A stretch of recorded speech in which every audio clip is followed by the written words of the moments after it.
नमस्कार दोस्तों। स्वागत है आपका एक बार फिर से मेरे चैनल मल्टीबैगर स्टॉक में। दोस्तों, एक बार फिर से मैं आपके लिए एक मल्टीबैगर स्टॉक्स लेकर आया हूं, जिसने अभी तक मार्केट को अंडर परफॉर्म किया है, लेकिन अब जिस लेवल पे स्टॉक खड़ा है, यहां से स्टॉक अच्छी खासी अपसाइड दिखा सकता है, ऐसा मेरा मानना है। जो मैंने एनालिसिस किया है स्टॉक का, बहुत ही अच्छी कंपनी है, वेल नोन ब्रांड है, और किसी वजह से वो वजह भी मैं आपको बताऊंगा कि क्यों आज तक स्टॉक ने परफॉर्म नहीं किया है मार्केट में। जो ये बुल रन चल रहा है और लाइफ टाइम हाई पे मार्केट ट्रेड कर रहे हैं, लेकिन स्टॉक अभी भी अंडर वैल्यूड है। तो इसके पीछे कुछ रीज़न है, वो भी मैं आपको बताऊंगा। स्टॉक के बारे में, उसके फंडामेंटल्स के बारे में, उसके फाइनेंशियल के बारे में, वो सब मैं आपको बताऊंगा। स्टॉक का नाम बताने से पहले मैं आपसे एक बार फिर से रिक्वेस्ट करना चाहता हूँ कि दोस्तों, अगर आपने मेरा चैनल अभी तक सब्सक्राइब नहीं किया है तो प्लीज़ मेरे चैनल को सब्सक्राइब कर लीजिए और press the bell icon, so that जब भी मैं वीडियो अपलोड करूँ कोई भी नया, तो आपको नोटिफिकेशन तुरंत मिल जाए। जो भी स्टॉक मैं सजेस्ट करूँ, उसका वीडियो डालूँ, तो आपको नोटिफिकेशन तुरंत मिलते रहे। तो चलिए दोस्तों, बात करते हैं आज के मल्टीबैगर स्टॉक के बारे में। आज का मल्टीबैगर स्टॉक है दोस्तों मोंटी कार्लो। मोंटी कार्लो एक फैशन ब्रांड है, वेल नोन एस्टेब्लिश्ड कंपनी है। दोस्तों, आपने भी नाम सुना होगा, ब्रांडेड क्लॉथ बनाते हैं। तो आज का मल्टीबैगर स्टॉक्स है ये स्टॉक मोंटी कार्लो नाम से ये कंपनी है। 615 रुपये पे ये स्टॉक आज ट्रेड कर रहा है। और इसका दोस्तों मैं आपको बताना चाहता हूँ, इसका जो आईपीओ आया था वो 645 रुपये पे इसका आईपीओ आया था, और आज की डेट में भी ये अपने आईपीओ प्राइस से नीचे चल रहा है। दोस्तों, इसके पीछे कुछ रीज़न है। अब वो रीज़न क्या है? रीज़न ये है कि मोंटे कार्लो एक फैशन ब्रांड कंपनी, जो कि आज तक सिर्फ विंटर वियर ही बनाती थी। दोस्तों, इस कंपनी का बिजनेस मॉडल क्या है? विंटर वियर बनाती है। जो सर्दियों में जो कपड़े हम लोग पहनते हैं वही ये कंपनी बनाती थी। तो क्या होता था कि सर्दियों के टाइम पे ये स्टॉक उसी समय लोग इसमें ट्रेड करते थे। जब भी सर्दियों का सीज़न शुरू होने वाला होता था, तो सबको पता था कि विंटर में इनकी सेल्स बढ़ेगी, प्रॉफिट बढ़ेगा, तो इसमें अच्छी मूवमेंट आ जाती थी। उसके बाद ये फिर ठंडा पड़ जाता है स्टॉक।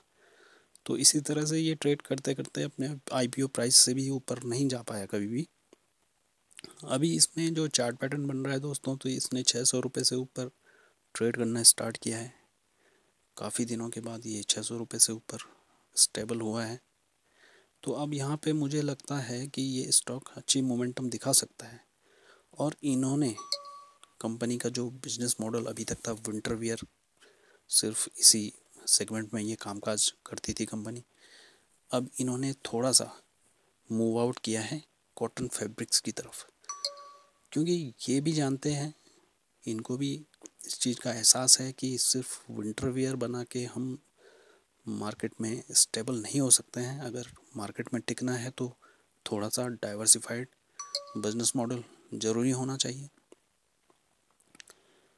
तो इन्होंने अब अपना थोड़ा सा बिजनेस मॉडल चेंज करके कॉटन फैब्रिक की तरफ मूव आउट किया है, और काफ़ी बड़े पैमाने पर इन्होंने कॉटन फैब्रिक्स के सेगमेंट में भी अपना काम स्टार्ट किया है पिछले 1-2 सालों में। लेकिन इसका आउटकम अभी तक देखने को नहीं मिला है। जो भी इनका कॉटन फैब्रिक्स की तरफ जो बिजनेस इन्होंने डाइवर्सिफाइड करने की कोशिश करी है, उसका आउटपुट अभी तक देखने को नहीं मिला। सो स्टॉक ने अभी तक अंडर परफॉर्म ही किया है। लेकिन जिस हिसाब से इन्होंने स्ट्रेटजी चेंज करी है, उस हिसाब से लगता है कि यहाँ से स्टॉक अपसाइड दिखा सकता है, क्योंकि ये स्टॉक बहुत ही चीप वैल्यूएशन पे स्टॉक अवेलेबल है, अपने आईपीओ प्राइस से नीचे है दोस्तों। और जहाँ तक इसकी अर्निंग की बात है, इसके फाइनेंशियल की बात है, तो इसके फाइनेंशियल एक बार फिर से चेक कर लेते हैं। 1337 करोड़ की मार्केट कैप है, 28 की पी मल्टीपल पे ये स्टॉक ट्रेड कर रहा है। इंडस्ट्री की पी 52.72 है, तो इस हिसाब से एक चीप वैल्यूएशन पे स्टॉक अवेलेबल है। 21.93 की ईपीएस है दोस्तों, 10 रुपये की फेस वैल्यू है, 100% डिविडेंड देती है कंपनी। एक शेयर पे 10 रुपये का आपको डिविडेंड मिलेगा, क्योंकि डिविडेंड जो होता है दोस्तों फेस वैल्यू का ही परसेंटेज माना जाता है। फेस वैल्यू इस स्टॉक की 10 रुपीज़ है और डिविडेंड 100% है, तो इसका मतलब यह है कि आपको पर शेयर पे 10 रुपये का डिविडेंड कंपनी देती है। और एक बार कंपनी का मैनेजमेंट के बारे में और इन्फॉर्मेशन जो भी होती है वो देख लेते हैं दोस्तों।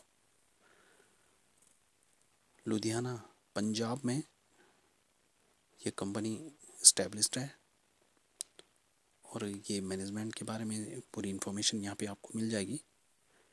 जहाँ तक शेयर होल्डिंग पैटर्न की बात है, तो 65% के आसपास की शेयर होल्डिंग है प्रमोटर के पास, जो कि अच्छा इंडिकेशन है। प्रमोटर को अपनी कंपनी पे कॉन्फिडेंट तो है।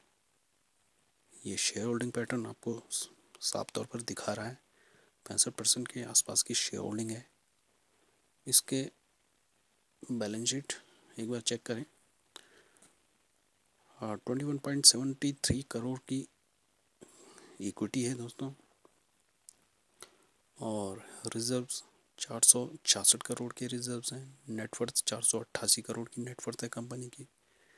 और जो इनकी बैलेंस शीट में जो लोन है, कर्जा है, डेब्ट है, वो 49.77 लगभग 50 करोड़ के आसपास इनके पास डेब्ट है, जो कि कंपेयर टू फाइनेंशियल ईयर 2016 के जो कि 59 करोड़ के आसपास था, ये घटकर 50 करोड़ के आसपास रह गया है। तो कंपनी का फोकस डेब्ट कम करने में भी है, ये भी एक पॉजिटिव ट्रिगर हो सकता है आने वाले टाइम के लिए।